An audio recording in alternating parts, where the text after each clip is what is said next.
He was going to go drink and smoke some weed, and he happened to be hanging out the window. He was hanging out the window like he was in a parade. Tupac. Yeah, he was. Tupac's death shook the world, but the truth about his final moments is even more shocking. At the center of it all is Keefe D, who unknowingly spilled chilling details about what really happened. Little did he know he was being secretly recorded. We've got all the details right here. Let's break it down. The man who couldn't stay silent. There's something profoundly tragic about watching a man talk himself into a life sentence, not through a slip of the tongue, not through a moment of anger, but through years of calculated, deliberate self-incrimination, all for money, fame, and what he believed was untouchable immunity. This is the story of Dwayne Keefe D. Davis, a former Southside Compton Crips leader who couldn't resist bragging about his role in one of hip-hop's most infamous unsolved murders. And in doing so, he transformed himself from an anonymous street figure into the only person ever arrested and charged in connection with the September 7th, 1996 killing of Tupac Shakur. But here's what makes this story absolutely fascinating. Keefe D didn't get caught through traditional detective work. There was no dramatic breakthrough, no new forensic evidence, no whistleblower coming forward after decades of silence. Instead, Keefe D essentially arrested himself through police interrogations, through media interviews, through a published memoir, creating a paper trail of confessions that law enforcement would eventually use to build their case against him nearly 3 decades after the crime. To understand how we got here, we need to go back to 2008 to a small interrogation room where a seasoned LAPD detective named Greg Kading was about to hear something extraordinary. In 2008, the LAPD formed a special task force to investigate 2 of the most notorious unsolved murders in music history, the killings of Tupac Shakur and Christopher the Notorious Big Wallace. Detective Greg Kading led the effort, and his strategy was brilliant in its simplicity. Offer immunity to gang members in exchange for the truth. Enter Keefe D, who was interviewed multiple times under what's called a proffer agreement. This is essentially a deal where you get limited immunity for providing information to investigators. But there's a crucial catch. You can't use that information for personal gain, and you certainly can't go around publicizing it to the world. What Keefe D told investigators during those sessions was explosive. He admitted he was in the white Cadillac from which the fatal shots were fired on the Las Vegas Strip. He identified his nephew, Orlando Baby Lane Anderson, as the actual shooter. He described in meticulous detail how the shooting was retaliation for a brawl earlier that night at the MGM Grand Casino, where Tupac, Suge Knight, and Death Row Records affiliates had attacked Anderson. But Keefe D didn't stop there. He also made a stunning allegation that would echo through hip-hop for years to come. He claimed that Sean Diddy Combs had offered a $1 million bounty for the deaths of Tupac and Suge Knight. It's a claim Diddy has consistently denied, and one that has never been corroborated beyond Keefe D's word. The recordings were detailed, specific, and damning. Keefe D described the sequence of events with the kind of precision that only someone who was actually there could provide. After the MGM Grand Brawl, he, Anderson, Terrence Bubble Up Brown, and DeAndre Freaky Smith drove around Las Vegas, spotted Tupac's BMW at a traffic light near Club 662, and then Anderson fired from the back seat. Here's the thing about these 2008 recordings. They were supposed to be protected. The immunity deal meant that as long as Keefe D didn't commit perjury or engage in further crimes, and as long as he didn't publicize what he said, those statements couldn't be used against him in court. The significance of these 2008 tapes cannot be overstated. They represent the earliest and most detailed account of Keefe D's role in the events of that night. They established him as a key figure who was in the car, even if he wasn't the one who pulled the trigger. But here's where the story takes a catastrophic turn for Keefe D. Somewhere between 2008 and 2018, he apparently forgot the terms of that immunity, because what happened next was a masterclass in how to incriminate yourself. Fast forward to 2018, and Keefe D was no longer a careful informant speaking under the protection of immunity. He was now a man who seemed to believe he was untouchable, and he was ready to tell his story to anyone who would listen, preferably anyone who would pay him for it. In 2018, Keefe D appeared in BET's documentary series Death Row Chronicles, reinforcing his presence in the Cadillac and the MGM brawl as the trigger for the violence. But it was in 2019 that Keefe D really opened the floodgates. In a series of interviews with DJ Vlad on Vlad TV, Keefe D provided an incredibly detailed timeline of the shooting night, describing how they obtained the weapon and pursued Tupac. Let's talk about what happens next. Based on what the book says, Zip gave you guys a Glock, and you guys tossed it in the back seat. And Bubble Up was the driver, and Baby Lane and Freaky were in the back seat. We was just all in the car together. He didn't hold back on the details, describing how they encountered Tupac on the Las Vegas Strip. So you guys are driving around, and then you hear these girls say, Tupac, Tupac. No, we coming up, what's the name? What's that, Flamingo? Yeah, I think that's Flamingo. We was coming to Flamingo and got to the light. We was gonna go drink and smoke some weed, and he happened to be hanging out the window. He was hanging out the window like he was in a parade. Tupac. Yeah, he was. And he repeated that explosive allegation about the Diddy bounty, claiming there was supposed to be payment after the shooting.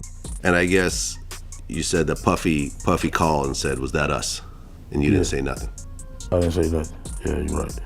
There's also, you go into the book, that apparently there was supposed to be $1 million that Zip was supposed to bring back, but he ended up keeping the money and buying a nightclub with it. That's what the FBI said. The FBI said that. Yeah. You guys never got any money Never. for anything. Nothing. Not even a pair of Sean John drawers. In these Vlad TV interviews, Keefe D was candid, seemingly proud even, framing himself as a street figure who had played a significant role in hip-hop history. He appeared comfortable, confident, apparently convinced that his immunity from 2008 would protect him from any consequences of these very public confessions. Then came his 2019 memoir, Compton Street Legend, co-authored with Mike Harkness. The book recounts Keefe D's life as a Crips leader and drug dealer, with an entire chapter dedicated to Tupac's murder. The book was sold for profit, marketed heavily, and positioned Keefe D as an insider with exclusive knowledge of one of hip-hop's greatest mysteries. It was later cited by prosecutors as evidence that Keefe D was exploiting his role in a murder for financial gain, a direct violation of the terms of his proffer agreement. Unlike the 2008 tapes, these public statements were voluntary and clearly profit-driven. Keefe D seemed emboldened by the passage of time and by the fact that Anderson, the alleged shooter, was dead and couldn't contradict or corroborate his story. For years, it seemed like Keefe D had gotten away with it. He had admitted to being an accomplice in one of the most famous murders in American history,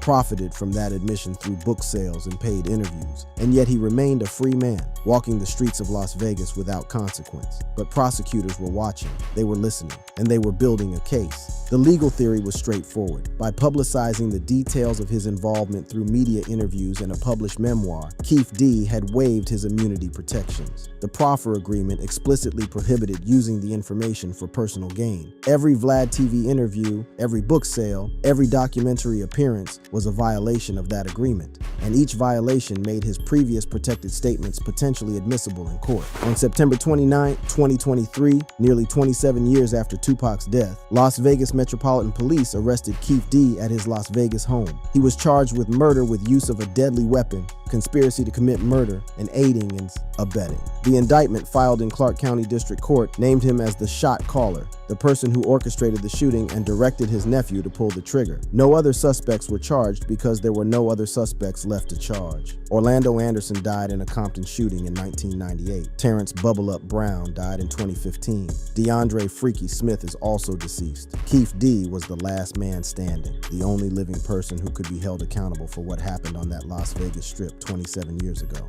And the trial situation became increasingly complex as Keefe D sat in jail. 61, whatever plea deal he takes is going to be life in prison.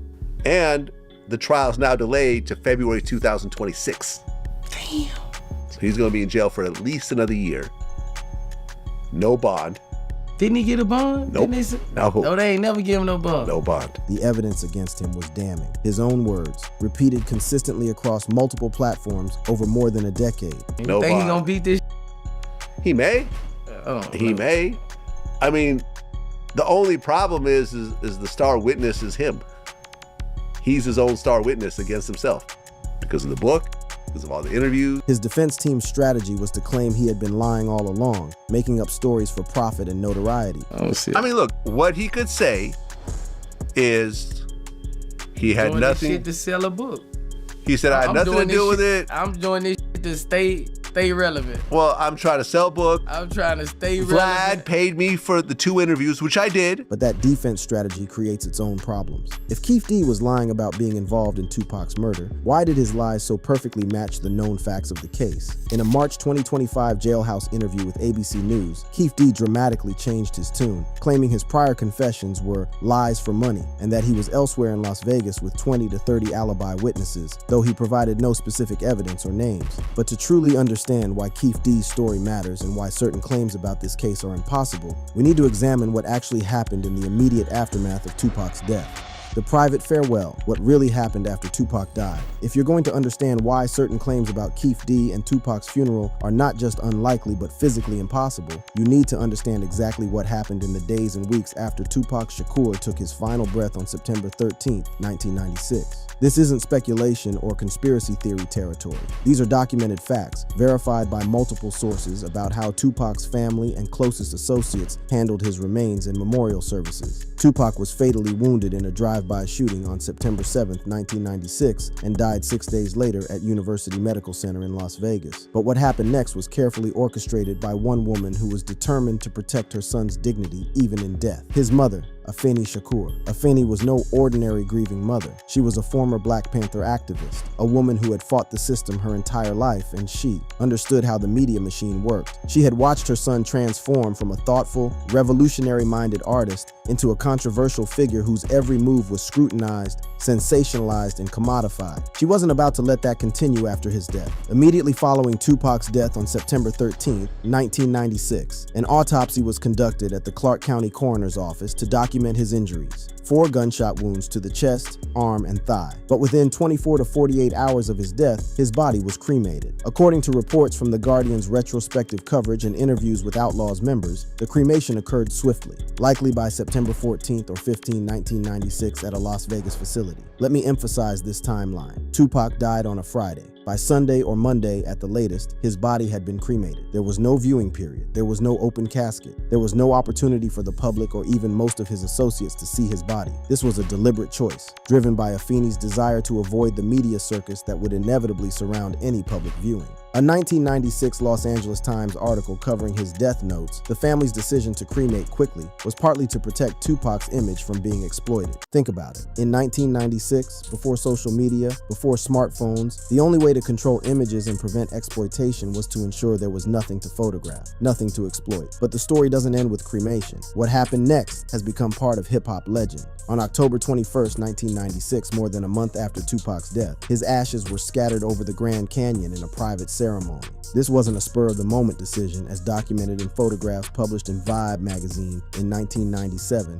and recounted in Outlaw's interviews, such as a 2016 feature in XXL. The ceremony was organized by Tupac's rap group, The Outlaws, and attended only by close members including Yaki Gaddafi, Hussein Fadl, and Napoleon. These weren't just Tupac's collaborators, they were his brothers, the people he trusted most in the world. The choice of the Grand Canyon was symbolic, reflecting Tupac's larger-than-life persona and his desire for a non-traditional farewell. According to interviews with Outlaw's members, the ceremony was intimate, spiritual, and deliberately kept away from media attention. No cameras beyond those documenting it for the family's personal records. No outsiders. No rival gang members. Certainly no one connected to the shooting that had taken Tupac's life just weeks earlier. The exclusivity of this event cannot be overstated. This was not a public memorial service where just anyone could show up. This was a private family ceremony in a remote location, attended by a handful of people who had been personally invited. Security wasn't an issue because the location and timing weren't publicly known until after the fact. Now there was a public event honoring Tupac, and it's important to understand exactly what it was and wasn't. On October 20th, 1996, one day before the ashes scattering, a large memorial service took place at the Canarsie Warehouse in Brooklyn, New York. This event, reported in People magazine and the New York Times, was attended by hundreds, including fans, hip-hop artists, and Death Row Records affiliates. Notable attendees included Snoop Dogg, Mary J. Blige, and members of the Outlaws. The event featured performances, speeches, and tributes to Tupac's music and activism, with a focus on his albums All Eyes on Me and Me Against the World. It was organized as a celebration of life, not a traditional funeral. And here's the crucial detail that cannot be ignored. There was no body present. There was no casket. How could there be? Tupac had been cremated a month earlier in Las Vegas. The memorial was held in a secure venue, with organizers ensuring a controlled environment to manage the large crowd and prevent disruptions. Coverage from 1996 described a heavy police presence due to the ongoing East Coast-West Coast rap feud, which had escalated dramatically after Tupac's death. The event was technically open to fans, but it was curated to include primarily those close to Tupac. or invited by Death Row Records, label executives, artists, and industry figures. This wasn't a free-for-all where anyone could walk in off the street. Now we come to the part that makes certain claims not just improbable, but genuinely impossible. The gang affiliations and rivalries that would have prevented Keefe D from accessing any of these events. The memorial was heavily associated with Death Row Records, which had direct ties to the Bloods gang. Specifically, Marion Suge Knight was a known Mob Peru Bloods affiliate. As detailed in Vibe magazine's 1996 coverage of the rap feud, the event was essentially a Bloods-aligned space, dominated by Death Row figures and Tupac's inner circle. Keefe D, as a Southside Compton Crips leader, was part of a rival faction that had clashed violently with Death Row affiliates. Remember the MGM Grand Brawl just hours before Tupac's shooting? That was Tupac, Suge Knight, and Death Row associates attacking Orlando Anderson, Keefe D's nephew, a Southside Compton Crips member. LAPD and Las Vegas Metropolitan Police Department gang intelligence, as summarized in the Netflix series Unsolved in 2018, indicates that Crips members would have faced extreme hostility at any Death Row-related event. Think about what this means practically. If Keefe D had shown up at the Brooklyn Memorial just 1 month after being involved in Tupac's murder, just 1 month after the MGM Grand Brawl, he would have been recognized immediately. He wasn't some anonymous gang member. He was a well-known Crips leader. Suge Knight knew him personally. Many Death Row associates would have recognized him on sight. What do you think would have happened? Do you think he would have been welcomed? Do you think he would have been allowed to pay his respects? Or do you think there would have been immediate violent retaliation? According to Outlaws member Napoleon in podcast interviews, both the cremation arrangements and the Brooklyn Memorial had strict oversight. Afeni Shakur and Death Row Records ensured only trusted individuals were involved in the cremation. Police and private security at the Brooklyn event further reduced the likelihood of uninvited attendees, especially from rival gangs. The ashes scattering ceremony was even more exclusive, limited to Outlaws members and immediate family held at a remote location. Let's break down the timeline and logistics to make this crystal clear. September 13th, 1996, Tupac dies. September 14th, 1996, body is cremated in Las Vegas. October 20th, 1996, public memorial in Brooklyn with no body present. October 21st, 1996, private ashes scattering at Grand Canyon with extremely limited access. At no point in this timeline was there a funeral with Tupac's body present. At no point was there an open casket. At no point was there an opportunity for someone like Keefe D, a rival gang member linked to the murder, to interact with Tupac's remains. Afeni Shakur's decisions were calculated and protected. As noted in a 1996 Los Angeles Times interview with her lawyer, Richard Fishbein, her goal was to keep Tupac's memory dignified. The immediate cremation and limited public access aligned perfectly with this goal. The Brooklyn Memorial was invitation-based for key figures, with fans allowed under strict supervision. Death Row's involvement, as reported in The Source magazine in 1996, ensured the attendee list was vetted. The choice to scatter Tupac's ashes in the Grand Canyon rather than hold a traditional funeral was deeply meaningful. This is detailed in Tupac Resurrection, a 2003 documentary produced with Afeni's input, which emphasizes the spiritual and private nature of his farewell. By cremating immediately and keeping the final ceremonies extremely private and controlled, Afeni protected her son's dignity and ensured that his final farewell was on his terms, not the media's terms, not the public's terms, and certainly not on terms that would have allowed anyone connected to his murder to be present. But while Tupac's family was conducting these private ceremonies, law enforcement was beginning what would become a decades-long investigation into who was responsible for his death.